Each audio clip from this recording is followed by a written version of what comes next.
সাজ্জাদ হোসেন পেশায় একজন গরু মহিষের ব্যাপারী। দীর্ঘ ১০ বছর ধরে এই পেশার সাথে জড়িত। তিনি কুষ্টিয়ার ইসলামিয়া বিশ্ববিদ্যালয় থানাধীন ঝাউদিয়া ইউনিয়নের বৈদ্যনাথপুর গ্রামের মোজামুদ্দিনের ছেলে। গত ৫ই এপ্রিল আনুমানিক সকাল ১০টার সময় গরু মহিষ কেনার উদ্দেশ্যে মোটরসাইকেল যোগে উজান গ্রাম হাটে যাওয়ার পথে ছোট বটতলা সোনামোল্লার বাড়ির মোড়ে গেলে স্থানীয় ইউপি সদস্য আল আমিনের নেতৃত্বে একদল সন্ত্রাসীরা লোহার রড, হাতুড়, কাঠের বাটাম দিয়ে হত্যার উদ্দেশ্যে এলোপাতাড়ি আঘাত করে আহত করে কাছে থাকা ২৫ লক্ষ টাকা ছিনতাই করে নিয়ে পালিয়ে যান। সঙ্গে তো ভাই আমি গরু মহিষের ব্যবসা করি। কালকে বাসার থেকে টাকা পয়সা নিয়ে আমি হাটের উদ্দেশ্য যাতেছিলাম। হঠাৎ করে সারা বটতলার থেকে কিছু লোক আমার আক্রমণ করি, পিছের থেকে লট দিই, বাড়ি দিই, দুইটা নাই দুটো বাড়ি দিল। পরে পড়ে গেলাম, পড়ে গেলে এই দুই পায়ে আঘাত করলো রড দিয়ে হাতুড় দিয়ে আঘাত করলো। এটা আমরা গ্রামের সমাজে থাকি, ওরা একটা আলাদা দল আর আমরা একটা আলাদা সমাজে থাকি, এই হিসাবে ধরেন আমার পুরো আক্রমণ। আর মেন উদ্দেশ্য আমি অনেকগুলা টাকা পয়সা নিয়ে আমি হাটে যাতেছিলাম বাজারে গরু মহিষ কেনার জন্যে। এই টাকা পয়সার উদ্দেশ্যটাই বড় উদ্দেশ্য। ২৫ লক্ষ টাকা ছিল। এই টাকাগুলো সম্পূর্ণই নিয়ে নিয়েছে। ওখানে ছিল আল আমিন মেম্বার নেতৃত্বে। আল আমিন মেম্বার মেন, শীতল, খানজু, তারপর সাগর, চান্ন,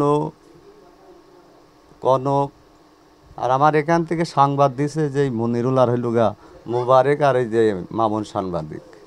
আমি যখন বাসাতে বেরোই এরা ফোন দিয়ে মানে যোগাযোগ করি, এদের নেতৃত্বেই মানে আমার এই আক্রমণটা। না, আমার এদের সাথে কোনো পূর্ব কোনো শত্রুতা নাই।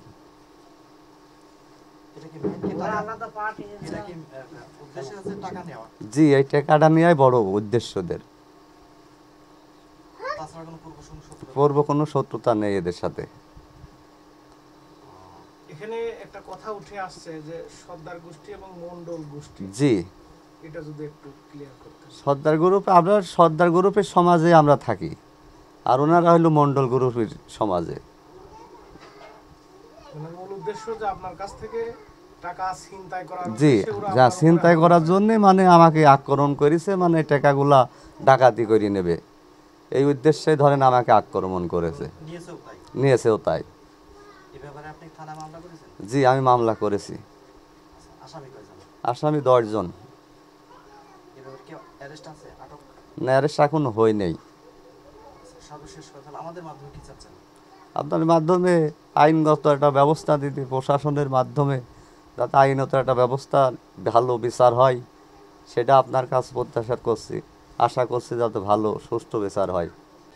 আমার স্বামী গরু মহিষের ব্যবসা করে, বাড়ির থেকে ২৫ লক্ষ টাকা নিয়ে বাড়ির থেকে বেরোয়েছে, পথের থেকে হচ্ছে আক্রমণ করে টাকা করে সব কেটে নিয়েছে।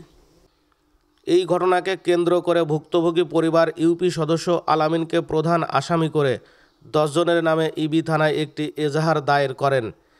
সেই সাথে প্রত্যক্ষদর্শীদের সাথে কথা বলে ঘটনার সত্যতা পাওয়া যায়। আমি আর ভাই যাচ্ছিলাম হাটে, আমি গাড়ি চালাচ্ছিলাম, সে বসেছিল। এবার সারা বটলের ওখানে যাই, ওরা একজনের সামনে এসে হাত মারলো গাড়ি। আমরা মনে করেছি যে ভালো মানে কোনো কথাবার্তা শ্যুট করবে। পরে পিছন থেকে ৪-৫ জনে আসি, ধরো যে ভাইয়ের মারিছে। মারার পরে সে তার ২ হাতে মারিছে, মারার পর পায়ে মারিছে, সে পড়ে গিয়েছে। তার কাছে টেকা ছিল ২৫ লক্ষ। আমরা হাটে গরু কেনার উদ্দেশ্যে যাইছিলাম। কে কে ছিল ওই আক্রমণ করার? খানজু ছিল, আল আমিন ছিল, তারপরে এলাকা আপনি সত্যটা আমি বলতে, আমি বাইরে কাজ করতেছিলাম, দেখছি যে ২-৪ জন লোক আমাকে গলি পিছন দিয়ে আসা যাওয়া করছে। তখন বাজে কত? আমার হাতে তো ঘড়ি ছিল না, আমি টাইম বলতে পারলাম না তখন কত বাজে। সকালেই দেখতো? হ্যাঁ, সকালের ওইদিকে 10টা কি 10:30 এরকম মনে হয় হতে পারে। আচ্ছা। তো ওই টাইমে আমি ওকে জিজ্ঞেস করলাম তোমরা কোন যাচ্ছ, তোমরা কাক মারবা নাকি? নড়ি হাতে দেখলাম। ওরা কিছু বুঝলো না। কার দেখলেন? ওই পাড়ার ভিতরে, আমি বউ মানুষ তো ওদের আমি নাম বলতে পারছি না, আমি তার ওদের নাম চিনি না, জানি না। আচ্ছা, তো ওরা হচ্ছে আসা যাওয়া করলো, আমি ওকে জিজ্ঞেস করলাম তোমরা কি কারো মারবা? ওরা কিছু বুঝলো না, না বুঝলি ওরা অমনি আসা যায় আছে। আমি ওই বাইরেতে আমার গরু আছে, গরুর গোবর নিয়ে পাশে আসছি, মনে করছি রাস্তা দেখে আসি, দাঁড়াও কোনো সমস্যা নাকি রাস্তায়। আসতে দেখছি যে আমার ভাই আসছে মোটরসাইকেলে আসিয়ে ওই দিকটা আসছে, আমার এই জায়গাতে আমার ভাইয়ের চোখে বাঁধলো। তো আমি ওই জায়গাতে দেখছি যে আমার ভাই আর একজনের সামনে চালাচ্ছে আর ভাই পিছনে বসে আছে, না বাইকের পিছনে, হ্যাঁ।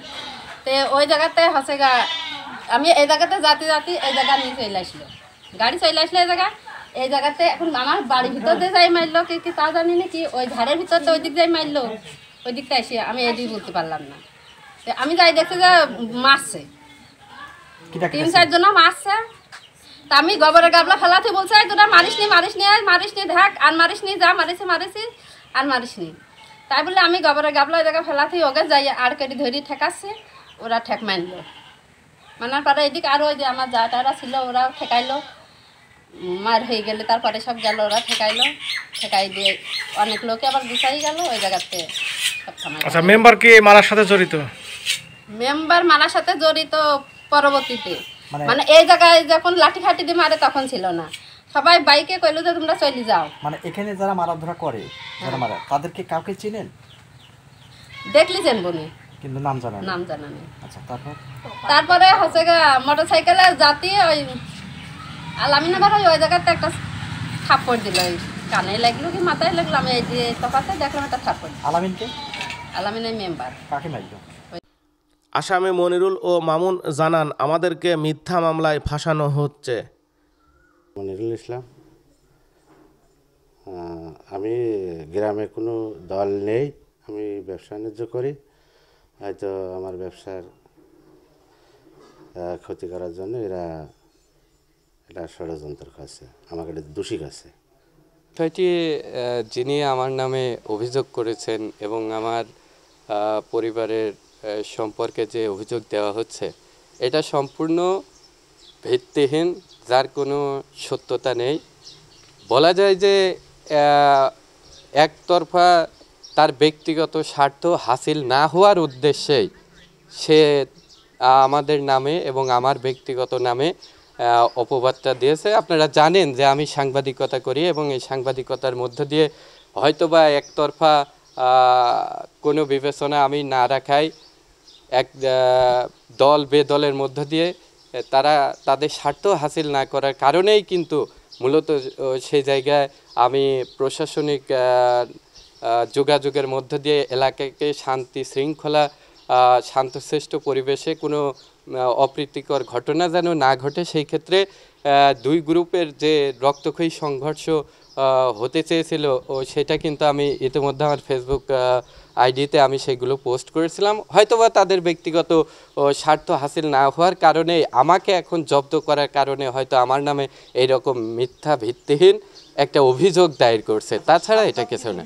আপনারা জানেন যে আসলে আমি নির্দেশনা দেওয়ার মতো আমি তো কোনো ব্যক্তিগত দল করি না, আমার গ্রাম্য কোনো দল নেই, আমার পলিটিক্যালস কোনো দল নেই, আমার নির্দেশনায় কোনো লোকজন চলাফেরা করে না। তো এটা তো প্রশ্নই ওঠে না আমার নির্দেশনা কেন উঠবে, আমার তো ব্যক্তিগত কোনো স্বার্থই নেই, না আমি তার প্রতিদ্বন্দ্বী ব্যবসায়িক, না গ্রাম্য কোনো রাজনৈতিক দল করি, সেখানে তো প্রশ্নই ওঠে না। এখানে সাজ্জাদের সাথে আমার ব্যক্তিগত শত্রু বলা যেতে পারে যে এলাকার অনেকেই জানেন, সেটা আমার পারিবারিকভাবে আমার বড় ভাই হাইস গাড়ি চালাতো, সে ভাড়া নিয়েছিল, সেই ভাড়া নিয়ে তার সাথে একটা তর্ক বিতর্ক হয়, তারপরেই আমরা আইনের সাপোর্ট নিয়েছিলাম, আইনের সাপোর্ট সেখানে সঠিক পদক্ষেপে তারা আইন যেটা বেটার মনে করছে সেভাবে তারা পদক্ষেপ নিয়েছে সঠিক বিষয়। এটা কথা হলো যেহেতু অলরেডি 25 লক্ষ টাকা তার কাছে ছিনতাই হয়েছে বা ডাকাতি হয়েছে, এর আগেও মামলা করেছেন এবং এই মামলায় এখানে সেখানে আপনার নাম উল্লেখ আছে, এখন এই বিষয়টা আপনি কি খণ্ডন করবেন? আসলে তো আমি পূর্বেও বলেছি 25 লক্ষ টাকা তো দূরে থাক, তাকে আক্রমণ করার জন্য আমার তো কোনো ব্যক্তিগত স্বার্থই নেই, না আমি তার প্রতিদ্বন্দ্বী ব্যবসায়িক, না আমার রাজনৈতিক কোনো দল, তাহলে এখানে 25 লক্ষ টাকা এখানে ছিনিয়ে নেওয়ার মতো তো আমি এমন কোনো ভূমিকা পালনই করব না। কারণ যেহেতু আপনারা জানেন যে আমি একজন গণমাধ্যম কর্মী, সেই জায়গা থেকে অনেকেই জানে এবং অনেকেই আপনারা নিজেরাও জানেন যে আমি কিন্তু সত্য ন্যায় নীতি পরায়ণের ভূমিকায় আমি কিন্তু অটুট। অতএব আমার এই জায়গা থেকে আমার সম্মান ক্ষুণ্ণ করার জন্যই একতরফা হয়তো তাদের ব্যক্তিগত স্বার্থ হাসিল করতে পারছে না, যেখানে এলাকা বিশৃঙ্খলা অরাজকীয়তা সৃষ্টি করার জন্য আমি বরাবরই গ্রামকে ইউনিয়নকে শান্তি বজায় রাখার জন্য আমি সর্বোচ্চ চেষ্টা করেছি। আমি আইনকে সঙ্গে সঙ্গে তাদের তথ্যগুলো দিয়ে থাকি যে গ্রামকে শান্তি শৃঙ্খলা শান্তি পরিবেশ ফিরিয়ে রাখার জন্য আপনারা ভূমিকা নেন বা পালন করেন। সেই ক্ষেত্রে হয়তো বা পুলিশ তাদের জায়গা থেকে, প্রশাসন তাদের জায়গা থেকে সঠিকভাবে পদক্ষেপ নেন, এই কারণে হয়তো বা তাদের স্বার্থ হাসিল হচ্ছে না, যার ফলে আমাদেরকে দমিয়ে দেওয়ার জন্য মিথ্যা ভিত্তিহীন একটা অভিযোগ দায়ের করছে, যার কোনো সত্যতা নেই। ইবি থানা অফিসার ইনচার্জ জানান, ভুক্তভোগী পরিবারের পক্ষ থেকে এজাহার দায়ের করেছেন। এখন পর্যন্ত সবকিছু প্রক্রিয়াধীন।